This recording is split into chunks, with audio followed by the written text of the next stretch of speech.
Transit, what's up, guys? Hey, glad to see y'all one more week. I'm excited. I'm not sure when you're watching this. Hopefully you're watching this before Sunday at 4:30, because this Sunday at 4:30 we have our Transit water balloon fight, and it's going to be absolutely epic. All right, we need to get you and everyone you know there. Lakeside Middle School at the practice baseball field. You'll see it. We'll have signs and music, and you'll smell the pizza. It's gonna be great. Hey, I just want to show y'all something. This right here. Look at this. Look at it. We're talking, guys. We are talking over 2,100 water balloons. Each pack 265 balloons. Each pack, guys. It's gonna be awesome. It's gonna be epic. We want you there participating. Get the word out. 4:30 this Sunday, July 12th. It's going down. Let me know if you're gonna be here. You can text this number. You can text your small group leader. Tell them, hey, look, I'm gonna be there, and I'm bringing 5, 6, 7, 8, 10 guys with me. We want to make sure we have all the pizza, drink, and all the stuff that goes along with this water balloon fight there for everyone who's going to be there. So let us know you're coming. You can even leave a comment below with you and how many people are coming. Guys, look forward to seeing you there. Stay around. We got an excellent service plan. Our series now is called Explain. This is going to be our second week that we're looking into how do you read and understand the Bible. So stay with us. We got about 15 more minutes, guys, and we're going to get right into it. Peace.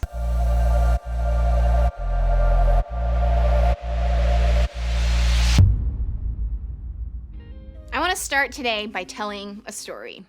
Back in the day, a guy and a girl from 2 different tribes of people got married. At their wedding reception, the groom told a riddle to some guys from the bride's town and made a bet with them that they couldn't solve it. So the guys went to the bride and asked for a favor, saying, hey, I know y'all just got married, but we need you to get your guy to give us the answer to this riddle and then tell it to us. And if you don't, we're gonna kill you and your parents. Got it? So the bride begged her husband for the answer, and he caved. She passes the intel to her hometown bros. They solved the riddle and they won the bet. Now the groom was unhappy about this. He lost his temper, killed a bunch of their people, and then left town. The bride's dad is like, wow, that was the worst wedding reception ever. He assumes the groom is gone for good, so he gives his daughter to be married to somebody else. But after a little time passes, the groom comes back and he asks his wife's dad, hey, where's my wife? The dad's like, I thought you were gone, so I gave her to be married to someone else.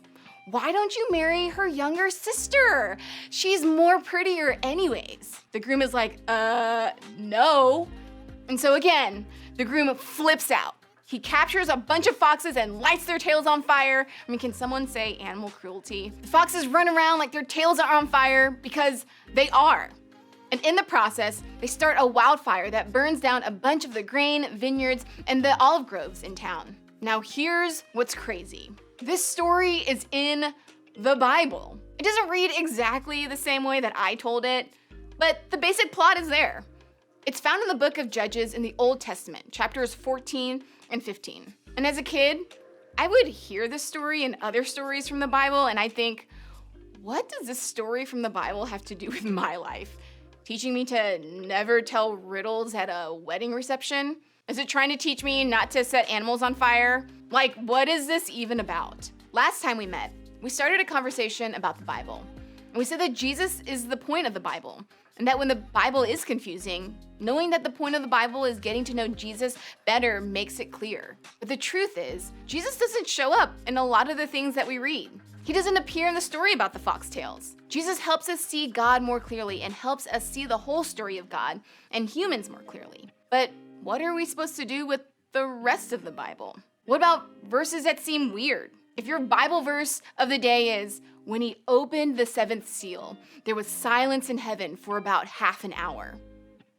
What are you supposed to do with that? Stories that seem crazy, with talking donkeys and voices coming out of fire. Commands that don't make sense. There's a command in Leviticus for people not to wear clothes that are made out of 2 different kinds of material. So if you're wearing a cotton polyester blend, you're in trouble. right? Wait, that doesn't seem right at all. The point is, sometimes there's a disconnect between what we're told about the Bible and what we actually experience when we read it. We're told that the Bible can change us, help us, and guide us. But when we take the time to read it ourselves, it can actually be quite confusing. And how can something confusing change us, help us, and guide us? Is there something that we're missing? Is there a different way to do this? And if there was a different way, would it help us understand verses like, don't wear clothing made out of 2 different fabrics? Is there a way for verses like that to be explained? The good news is, there is a way forward. And understanding that the Bible is and what it's meant to be helps us to get the Bible in a way maybe we haven't been able to before. So let's start with the basics. There are 2 halves of the Bible. The Old Testament, also known as the Hebrew Scriptures, and the New Testament. The Old Testament is the Jewish Bible and it's pre-Jesus. The New Testament includes Jesus' life and the start of the church after Jesus died and came back to life. But within these 2 parts, there's a lot going on. It's a big book, and in fact, it's not a book at all. Here's what I mean. The Bible is actually 66 different documents and documents of different types that got put all together. There are poetry books and books that include laws given to the people of Israel. There are books the people of Israel wrote of their history and wisdom books, books containing a lot of advice. There are letters, lots of letters written to different people in different parts of the world, and they are all wrapped up into one big book. To better understand this, I want you to think about the words you have to read in your regular life. And hold on, I can show you. So I've got all different kinds of books here. We've got like a history book that maybe you have to, read in your, AP history class. We've got like some sort of instruction manual teaching you how to do something. Maybe when you were growing up, you were really into comics. So you've got that, a whole booklet of all the texts that you've received in your life, all wrapped up in this nice little notebook here. Just, self-help books that, that people have given you as gifts on Christmas that you just haven't really had the time to read. Something fun, something enjoyable that you like to read. And then just a book of just poetry and literature that's bounded up in nice gold foil there, right? Now imagine them all these books just being mashed together and we put this cover all around them.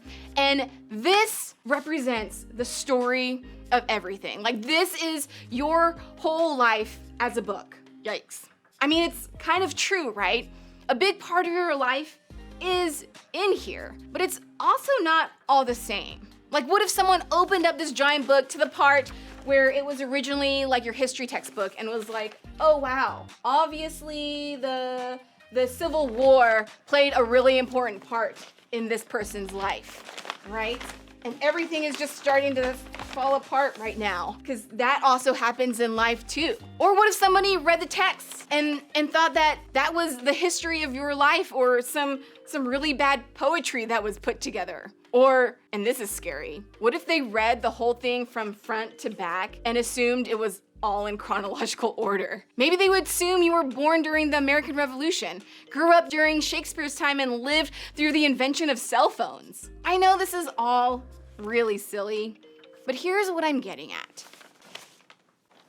We do this to the Bible all the time because all the documents have one big cover around them and we call them the Bible.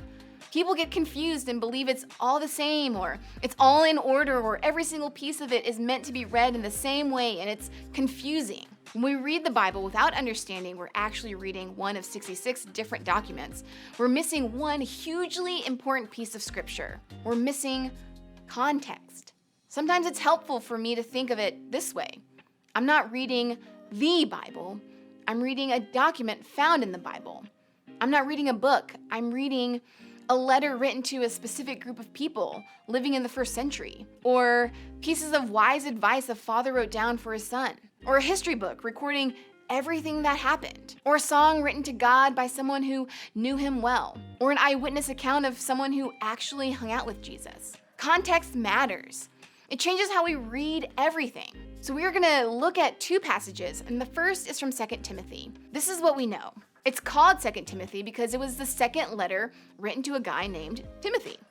The Apostle Paul, a mentor who was a close friend to Timothy, was the one who wrote it. Timothy was a pastor of a church in Ephesus, a church full of people who were struggling with all kinds of things. And this is what Paul writes. Only Luke is with me. Bring Mark with you when you come, for he will be helpful to me in my ministry. I sent Tychicus to Ephesus. When you come, be sure to bring the coat I left with Carpus at Troas. Also bring my books, and especially my papers. Context makes this make sense. Paul left his jacket and wants Timothy to bring it back. Let me give you a second example. If you've been around the church for a while, then you probably have heard or read this verse. For I can do everything through Christ who gives me strength.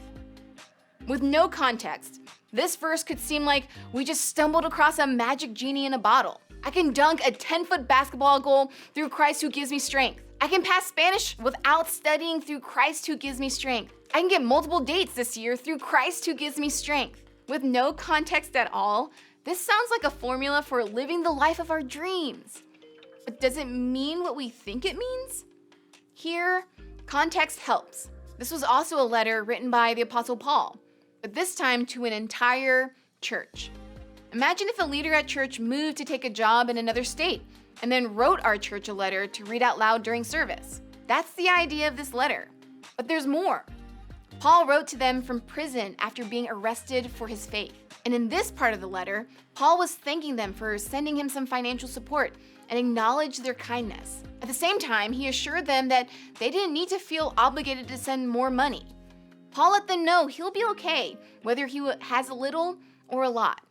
He's like, I've had a full stomach and a hungry one, and I've learned to be content either way. So this section is really about contentment. And Paul is letting them know that he has figured out how to be peaceful and content with his life, whether life is going good or bad. And as Paul writes this letter, things are actually really difficult for him. So how can Paul find contentment even as he writes from prison with very few things going his way? For I can do everything through Christ who gives me strength. Paul was dependent on Jesus. His close relationship with Jesus gave him the power and strength to persevere and find peace, even when things were tough. So the point isn't so much we can win this game because God is on our side. It's more like, because of Jesus, we can be okay. Whether we have a lot of money or a little, whether life is going our way or not, we can turn our attention away from our circumstances and on to Jesus. And in turn, we can find peace through him. See how the verse changes as we discover context? It helps us understand it better, and it helps us know what we are supposed to do with it now.